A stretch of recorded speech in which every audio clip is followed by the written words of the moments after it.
After unprecedented turmoil, the ousting of its leader barely 3 months before an election, a leadership race amid concerns of rot in the inner workings of the party, finally a new leader chosen who didn't win the most votes.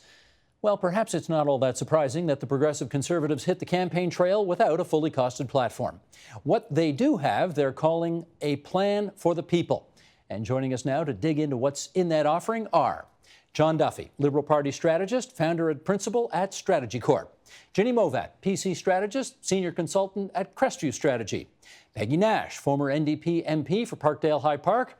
Gord Miller, Green Party of Ontario policy advisor and the Environmental Commissioner of Ontario from the years 2000 to 2015. And Marike Walsh, Queen's Park correspondent at iPolitics. And we're delighted to welcome all of you back to this table. Gordon, you for the first time. We've had these four here before, chewing on policy, but it's nice to have you in from North Bay tonight. Ginny, I want to just start with where this party is now versus where it was when Patrick Brown was the leader.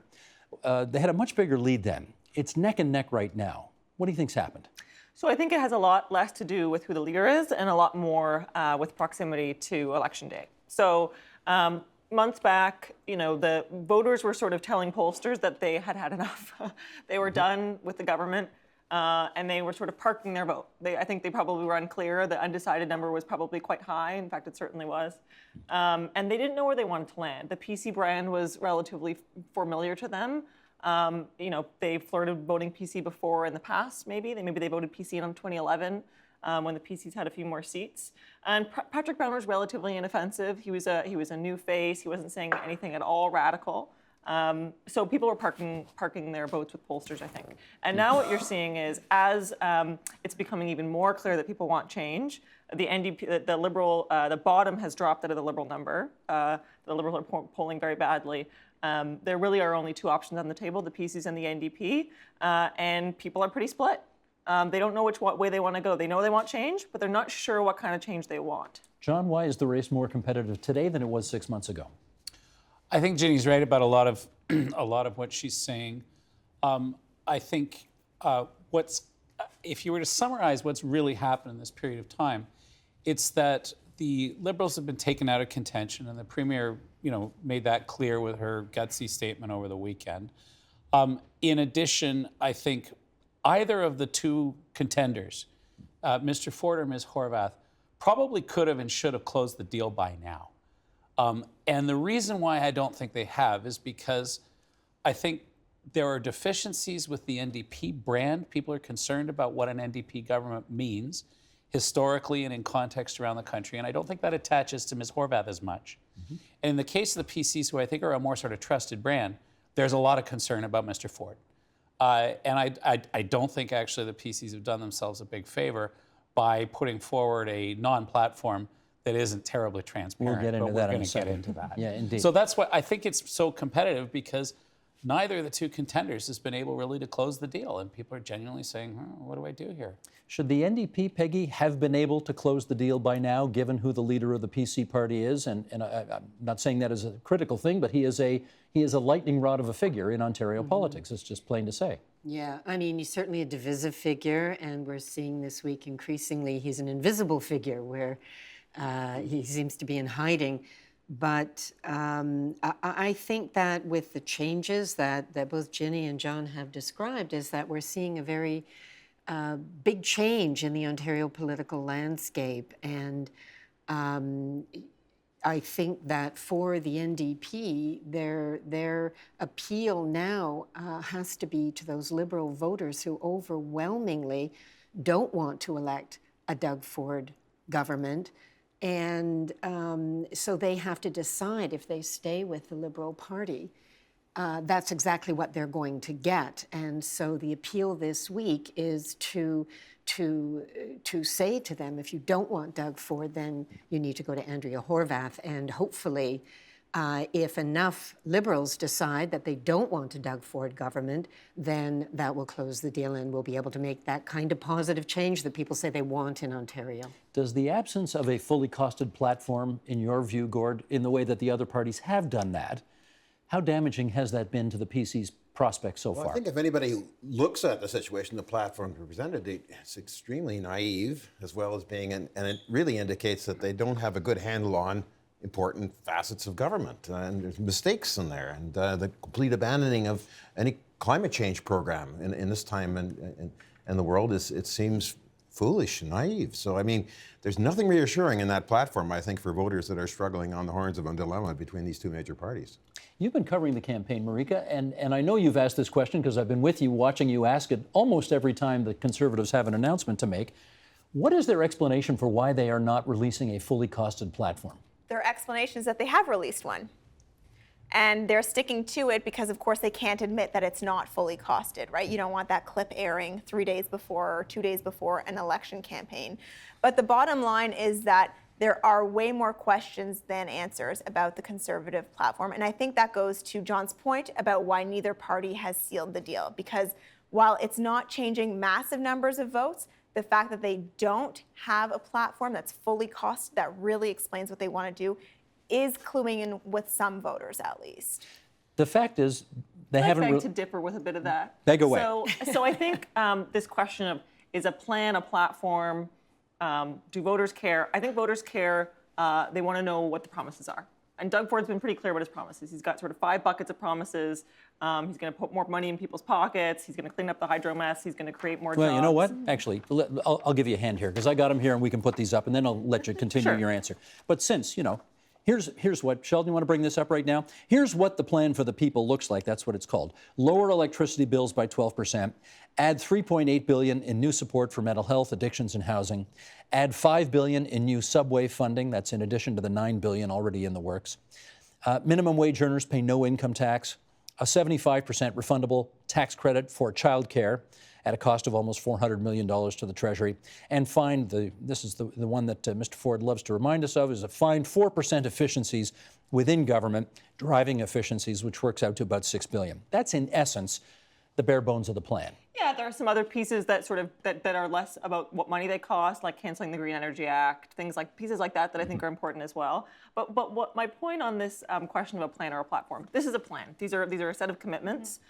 What I think people are taking issue with is this question of a fiscal outlook. So well, the question is, why aren't they costed?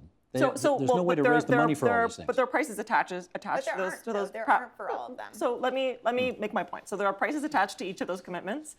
What it doesn't have, and what people seem to want, particularly in the ivory towers, are this question of a fiscal outlook. There has not been a government that has ascended to power, a new government that has not said, well, we were really surprised by the books. We didn't know this was going to be the status of the finances. We're going to have to completely redo and rethink our costing.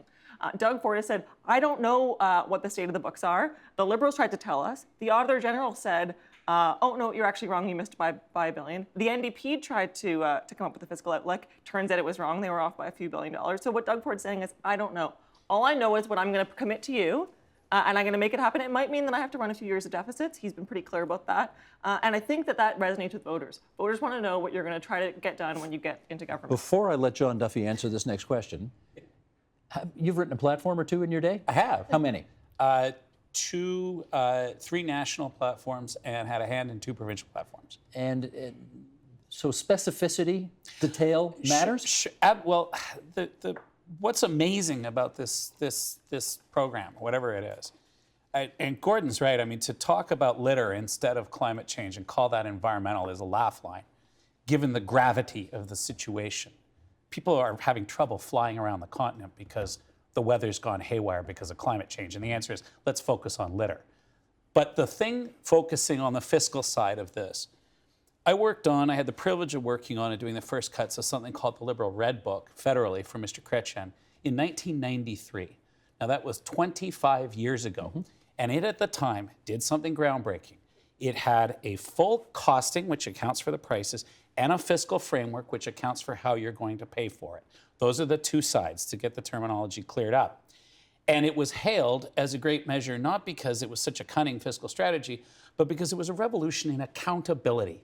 In people saying, politicians saying to the public, here's what we're actually going to do. And it also had timetables. This was hailed and became the unquestioned standard for all parties, Conservative, Liberal, PC, Reform, NDP, Green, for 25 years. And for the first time, Doug Ford, who is supposedly different and more accountable and more attuned with the people and more honest and transparent, Mr. Straight Shooter is going back to a level of untransparency that we haven't seen since the last days of disco. This is remarkable. The public doesn't It's seem not to- an ivory tower issue, The Ginny, public, with respect. but the public doesn't seem to be too fussed about the fact that the detail is not there. But How do you measure that? Part How of do you the measure reason, that? though, part of Okay, the Peggy, reason, let's get Peggy and then Marike. Well, I don't agree. I think that's why the Conservatives are hiding their leader. They're hiding many of their candidates. They won't come out to debates. They've hidden how they're going to pay for their platform. It's like the whole party is in a witness protection program. And I think people do care about that when they read yesterday in the Globe and Mail where the editorial was a critique about the lack of costing of the scathing. platform. Very scathing. Noted economists have said, was it Mike Moffat said, this doesn't get a failing grade. It goes back incomplete because it's not properly costed. I think people do care, and I think that's one of the reasons that fiscal conservatives are looking at this platform and they're saying, can we really trust this guy? This is very risky. Marike. I think part of the reason why voters aren't as engaged on this as, some ivory tower people might want to think that they would be is because, frankly, in some ways, all political parties have been a master of their own defeat on this because voters don't actually trust all the time that you're going to do every single thing you promise because we see over and over again that it doesn't happen. That said, though, you need that for the accountability. You need that baseline for the accountability. For example, the promise of 15,000 long-term care beds is in the PC plan. The only cost attached to that is, I believe, $62,000 per bed once they're operating. So it doesn't say what year those will come in, which of course dramatically changes the cost because it's an extra year in the plan then of having that cost. It doesn't say how much it will cost to build them. Compare that to the NDP plan that puts the exact same promise at more than $2 billion. I will give you a chance to respond to all this, but I want to hear Gordon first. Yeah. Well, I want to make a point here, and that's there's no accounting for the damage done. And when you talk about canceling the cap and trade program, it sounds very, bold move, but Ontario companies have spent billions of dollars, committed billions of dollars to the cap and trade, plus companies in Quebec and companies in California. We made a deal between 3 jurisdictions, and those companies are counting on the fact that Ontario companies are in the game. To arbitrarily renege on that deal, we're not only costing our own companies billions of dollars, we're dishonoring ourselves in an international negotiation to deal. How can they ever be trusted in any kind of future deal about climate change? The whole agreement has exit clauses in the cap and trade that every cycle you can leave and you give a year's notice. So it is doable. And from the industry legal framework. would be frankly overjoyed with taking that kind of burden off of them and saying, actually, it doesn't have an impact on climate change. Are the emissions in Ontario I'd love not to have to no take out the impact on garbage, global? right? Emissions in Ontario do not have a meaningful impact on global emissions. Everyone knows that. So you end up taxing everything. Well, in that case, we don't have a noticeable emission on slavery or any other kind of human rights violation either. So we should just endorse those because what does it matter if we have slavery in Ontario? Well, they don't have slavery in the United States. Pockets rather than punishing them at the pumps, at the grocery store. But can you speak to the overarching criticism here, which is it's all well enough to have a column of here's what we will do and here's what we will spend the money on, but the other column is not there. How you will raise the money to pay for corporate tax cuts, personal income tax cuts, all of the programs that you've mentioned, the mental health spending, none of that is in the plan. Isn't that problematic? So 2 things. First, I'd like to just address that briefly because there are some places where the government, a Doug Ford government would find savings. Canceling the Jobs and Prosperity Fund, which is basically hands out blank checks to businesses that don't need them. There are pieces of when you cancel cap and trade, you remove that slush fund, that money that goes to wealthy people buying Teslas, for example. Green energy contracts that were these sweetheart deals. There are all sorts of areas where Doug Ford has proposed to find savings on top of his cross-the-board accounting. But the other piece, this sort of broad question of accountability and the kind of plan Doug Ford's offering, part of why Doug Ford is so appealing to people, and by the way, he is doing well. I think he's going to end up being premier.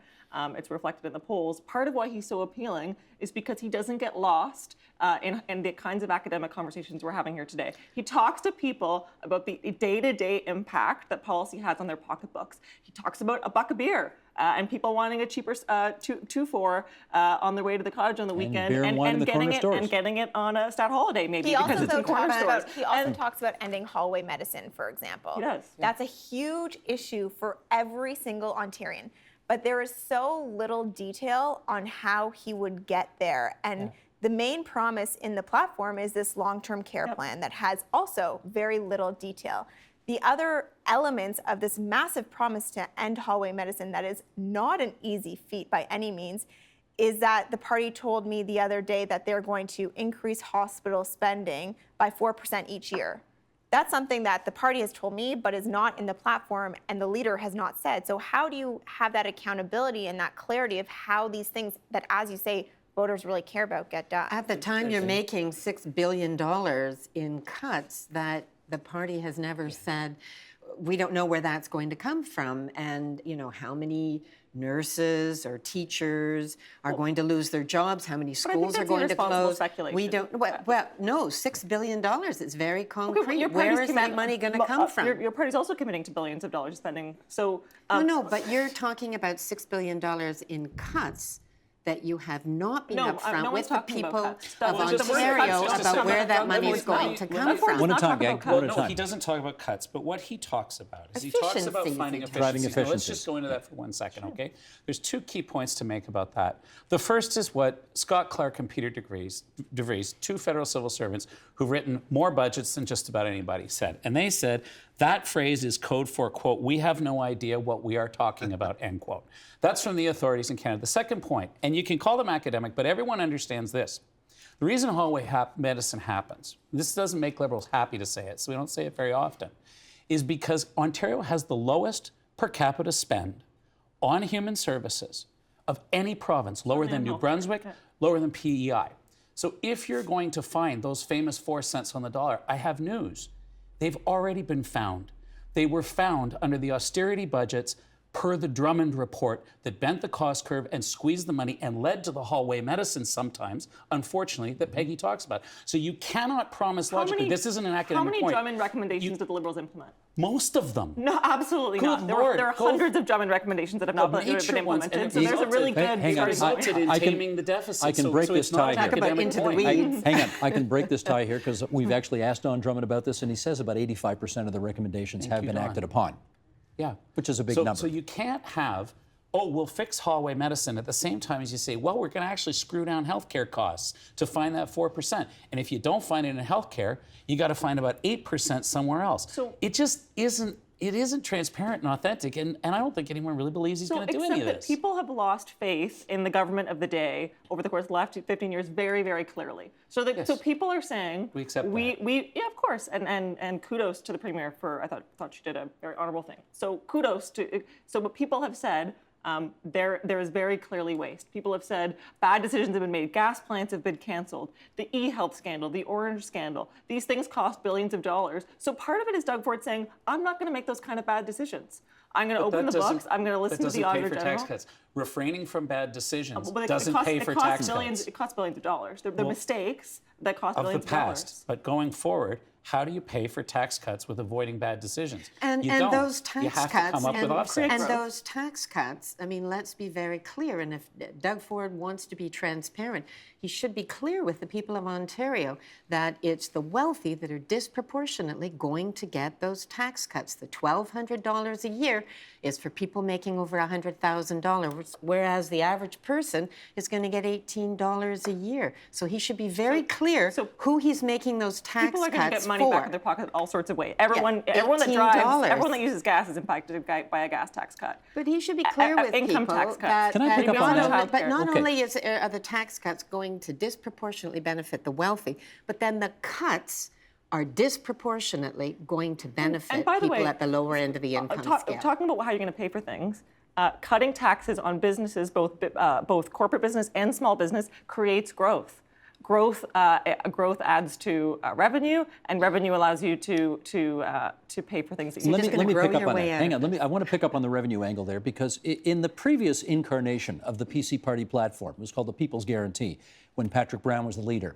And Gord, I'll put this to you. There was a carbon tax in that plan. Brown had managed to get the PC Policy Convention to greenlight a carbon tax. But that carbon tax was the federal carbon tax. The carbon tax that Mr. Trudeau says he'll put on any provinces that don't have their own carbon tax. And Mr. Brown was going to take the money back from the federal government, and in his case, his budget, he's going to cut income taxes with it. But nonetheless, he was using the money. You were happy to see it in there.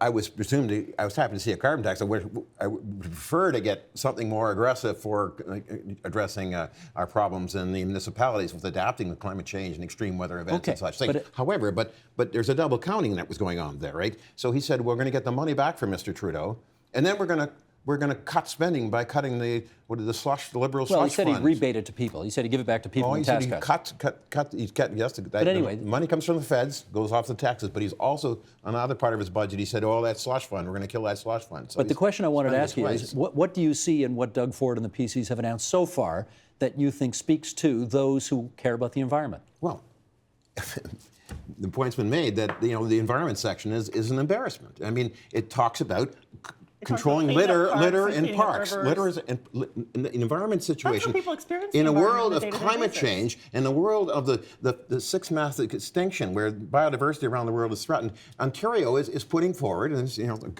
a party that wants to be government is putting forward a position on the environment that says we're going to clean up the litter in the parks. And I'm sure you know they this. also said they're going to hire conservation officers to enforce the pollution laws. What number does Ontario contribute to global emissions? Conservation officers don't enforce pollution laws. That's what they enforce. Okay, one at a time, please. April in southwestern Ontario. carbon tax That's not an will academic not- ivory tower issue. It It's a is- global it's challenge. It misleading. It's requires a grossly global misleading to effort. imply that it- Can't have everybody talking at It's once. grossly misleading to imply that a tax on carbon, essentially a tax on everything, that will have a massive impact on people in Ontario and on our economy, will have any impact on global climate change. that But doesn't- the World Bank, the IMF, and the Eco-Fiscal Commission have all said that taxing carbon is the most efficient around the world, way. but it's Yeah, Around but the world. Ontario But no, has Chinese have agreed. Ontario has What The committed Euros have percentage? agreed. Why can't we well, agree? the current government, what percentage of global climate change emissions, greenhouse gas emissions, come from Ontario? No, not very much. In Canada, it's only 2% You know, for you must Canada. know. Yeah, so It's it'd be 2% about of Canada. 45% of 2%. Okay, so about 1%. But what are we supposed to do? Abdicate and say, that doesn't apply to us because, I don't know, we want a tax No, break? absolutely not. I mean, what we if should, the Chinese did that? No, we should engage in global We're treaties actually and have more prosperous conversations than and they hold the are. Chinese We have and the Indians engaged in accountable. global treaties. We have signed the Paris Agreement. And locally, we can do all sorts of things to make our environment better, like clean up parks. That's the crack litter down on point. That's litterers. not the problem. Yeah, that is litter the point. isn't producing That is the- tornadoes. Okay, but a tax on everything in Ontario isn't stopping them. Well, that's the global plan to stop it. Okay, Are we what's- part of it or aren't we? Do we just walk away? Are we Do in or we we just out? say we don't care? We say we care more about the impact it'll have on people's jobs, their So ability why to get would around. other nations their- of the world agree to participate in reducing carbon Well, but they emissions haven't. if, There's- say, Ontario, Rich Province, doesn't have any the plan? massive emitters in the world have not committed to meaningfully rating Yeah, their they carbon have. The pricing. Chinese not. have. The Could I just Russians ask you this, have. John? The Well, the Europeans Chinese have. John, are can I- doing really good hang on, things. let me just every ask this. nation on Earth has, Yeah. except the United States has filed for it to withdraw, but all the right. rest of them are The in. United States is our biggest economic competitor, so. Okay, let me ask this. If you care about the environment, John, fair to say you're probably not voting Tory anyway? Fair to say, but it's part of a broader set of questions. You would about- agree that's not No, one I of don't your think core that's fair issues? to say. You don't think it? I care about Yeah, the environment. I'm I'm a with conservative Jenny. partisan. I think caring about the environment is now part of a balanced, coherent policy view for most Ontarians, I think. What? Can I just Really say, is. can I almost change the topic for a second? I don't know if I'm allowed to, but we were all here for the discussion on the NDP platform, hydro. Hydro is actually one of the biggest ballot box issues for many people. And the Conservative platform has actually had very little analysis, I would say, on that front. And I think it has just as many questions as the rest of its promises in terms of how it's actually going to make the things that it's saying happen. So they're talking about a 12% cut. Yeah, they promised using the 12% dividends cut. from Hydro One towards that. But also canceling contracts that they have not specified. And those canceling, I've talked to several experts who say that the contracts that could be canceled have already been canceled. And so we're locked in. So that's another question. Ginny talks about pocketbook issues, right? The things that will affect voters the most are those healthcare issues and the pocketbook issues. And this is one section where on hydro, it's not really clear how the PCs will make good on their plan. Jenny, Well- let's get a response to Jenny. So I think then. there are a few things. You spoke about the dividend. You spoke about canceling existing contracts, not signing any more new contracts. There's also this piece of some of the conservation funding is now funded through the rate base as opposed to through general revenue. The PCs have been clear that they would move that over so that we're not hiding that within the rate base.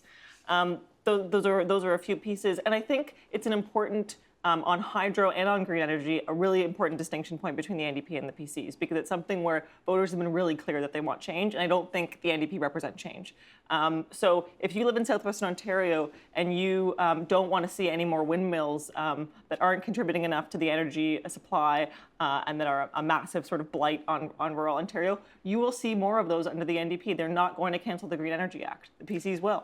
Well, I think if you want change from the current situation on hydro, then you ought to vote NDP, because what Doug Ford has said is that he endorses Kathleen Wynne's plan. He supports the privatization. He would continue with the same rates. People will see after this election their hydro charges continue to escalate, and it's going to, he may say he wants to get rid of the rich friends that have been benefiting from positions at hydro, but he's just going to put in his own rich friends, because he's going to continue with exactly the same privatized system, and he's likely going to increase privatization of hydro. So I think only the NDP has a plan to actually regain control over our hydro that make system. hydro more affordable? Because you're not having money skimmed off into profits that are going to the private sector. true. It's Hydro- a public, hydro it's one an doesn't set essential the Hydro one doesn't monopoly. set the rates, though. It's a.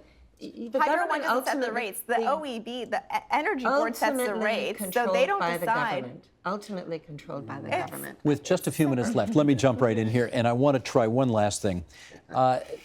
David Hurley, who runs the Liberal campaign, puts out a podcast called The Hurley Burley. And on it a few weeks ago, he said, Doug Ford makes Liberals crazy because for Liberals, he is so obviously unfit for office that they don't know how to devise a strategy to beat him, because they can't understand why nobody else sees the world the way they see it.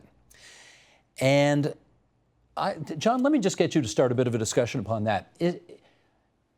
Is that one of the difficulties that the Ford critics have right now, is that they just so disrespect him, they can't understand why he's connecting with, frankly, almost 40% of the electorate right now?